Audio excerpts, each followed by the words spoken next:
Hi everyone, it's Niamh here and welcome to my art journaling channel. Today we're going to be looking at grounding stamped images within your journal pages. So I'm starting off in my large Illusions journal with a bit of gesso in the background. I don't necessarily gesso all my pages, in fact I do it quite rarely, but usually if I'm going to stamp or if I'm going to particularly use my gloss sprays, I'll put a little bit of gesso in the background. Gesso basically preps your page, so it makes the paint move around a lot more easily. And if you're using, in this case I'm using paints, not my gloss sprays, but I've watered them down a lot so I can get this sort of almost watercolor effect. If I put the paints like this onto my straight page, it would have soaked into the page really quickly, so I wouldn't have had the time to sort of blend it around and make it look watercolory. You can see it's taking a while to dry. It's still quite shiny, and it means that I can sort of rub away the paint as I go, doing this sort of ghosted technique. So I haven't filled up the entire page. I've got this really sort of coolish background and I can play around with it a little bit. Just going in with a second stencil and just rubbing away the paint, but because it's still watery I can sort of bring it back down and up into the gessoed areas and it sort of smooths out really nicely. Then I'm going in with some turquoisey paint and painting in a bit of a ground, I suppose, and spritzing some in the sky. So it's just making this really cool little background, which is really easy to do. Like, it did not take very long to do. Now I'm going in with my stamped images, and this is one of my favorite stamp sets. I think it's called You Are the Universe by Dina Wakley. There's these really random looking long-legged figures, and they supposedly are really easy to draw. I know Dina has done a number of lessons on how to draw them.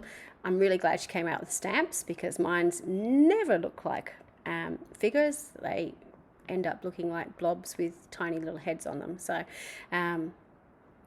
quite glad there's the stamped images, but I've just stamped them on to some vintage text. So I really love using text in my journals, whether it be a quote, whether it be having vintage text in the background or having it stamped in the background somewhere.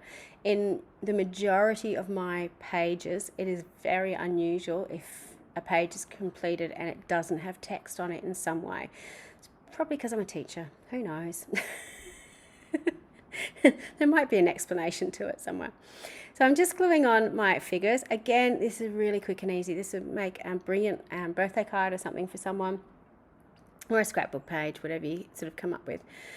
Just to ground them on the page though, this is the important bit. So I'm using a Stabilo oil pencil to create a bit of a shadow, and you can see I'm extending off the shadow down to the bottom of the page. So obviously these are very long-legged figures, and so they're going to have long shadows, and the shadows need to go roughly in the same direction and be roughly the same, not density, roughly the same color. You don't want one darker than the other, basically. You want the shadows to be very similar. Then I'm just putting a little bit of a shadow on the top of the hill, so to speak. So it just really grounds these figures. I also put some hearts on them. One thing about using the Stabilo oil pencil with the vintage text is the paper is itself quite thirsty, so you may find there's some bleed into the side of the cut page. I don't mind that. Some people do. So if you're really concerned about it, you could always seal those images beforehand with a little bit of gel medium, so you won't get that leak into the side of the page. But if you're careful with water activating your pencil, it shouldn't be too much of an issue. So I then spritz some gold into the background with my blue and my white, just to add a little bit of sort of this galaxy look, I suppose. I was kind of inspired by the name of the stamp set itself, which was universe. So that was my keyword, looking up universe quotes. And it has "You are a child of the universe." No less than stars, I think. no less than the stars, which I really loved. And I just got these chrome pens, which have this beautiful silver. Now, in the right light, you can see how metallic that is. It is also very reflective. It's called mirror pens for a reason, or chrome pens for a reason. So when I shift it around in the light, you'll see it go really dull. It actually stands out like nothing else on your page when you see it in real life. So they're amazing, amazing pens. These ones are from Life of Colour, which is an Australian company. You can get chrome effect pens, leafing pens, like the Krylon leafing pens, which will do very similar jobs in other countries, I am sure. But if you're in Australia, I know Natalie May Scrapbooking sells them.